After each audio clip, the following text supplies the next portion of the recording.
American Environmental Review is a national platform where nature and technology meet, where protecting and preserving our precious resources takes center stage, where the spotlight seeks out and shines on the environmental innovators. This editorial series, featured on public television, takes an inside look at the outdoors, explores how the decisions we make today impact each of our tomorrows. Bondtech Corporation was handpicked as a featured guest because of its commitment to the environment in which we live.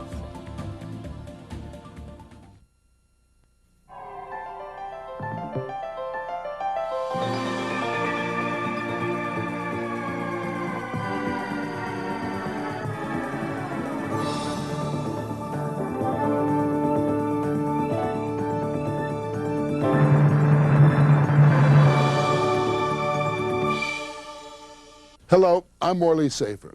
We're learning more each day about how fragile our environment is. In this story, we take a look at one of the newest developments helping us to take better care of it. Exposure to infectious diseases is considered an occupational hazard by those who work closely with patients, such as doctors and nurses. But the possibility of becoming infected isn't limited to physicians and their support staff. Medical waste generated in hospitals puts healthcare personnel, from housekeepers to waste haulers, at risk. We're dealing with people with various illnesses and injuries, and in that process we're going to generate blood and body fluids. We're going to generate pathogens and things that are contaminating to our society and to our environment. Our greatest concern is that we treat that waste properly and do not allow that waste to get into our ecological system. The management and disposal of medical waste has long been a controversial issue. In the late 1980s, we began to see some medical waste items washing up on coast along the northeastern shore of the United States and in Florida as well. In Florida, in the early 1990s, developed a regulation that requires biomedical waste to be handled in such a way as to minimize the threat of exposure to humans.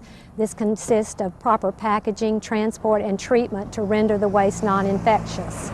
Incineration has been one of the most commonly used practices to treat medical waste, but over the years alternative methods have been developed. We had, of course, environmental concerns with the release of toxic gases, the heavy metals in the ash, as well as the problems with the actual operation of the equipment and the risk that our employees were exposed to when using an incinerator. To handle the enormous amounts of medical waste that are generated daily, most hospitals have their own treatment facility. In choosing such a system, cost has always played as much a factor as the level of sanitation a unit promises to provide. But today, many healthcare facilities are in search of more environmentally safe systems, such as the autoclave, which sanitizes medical waste in a vacuum chamber with high-temperature steam. The medical waste is transferred into the autoclave system. Once the autoclave door is closed and the operator presses a single push button, the programmable logic controller takes over. The objective for the pre-vacuum is to create a vacuum inside the chamber to prepare the waste for the next step, which is the steam injection. As a result of the pre-vacuum, it allows the steam to penetrate effectively and efficiently through the waste to bring the center temperatures up quickly. Then it stays there for a specific soak period. That steam is flushed through a condenser that is condensed and drained to sewer. Therefore, we have no steam released to atmosphere. The final step is the post-vacuum.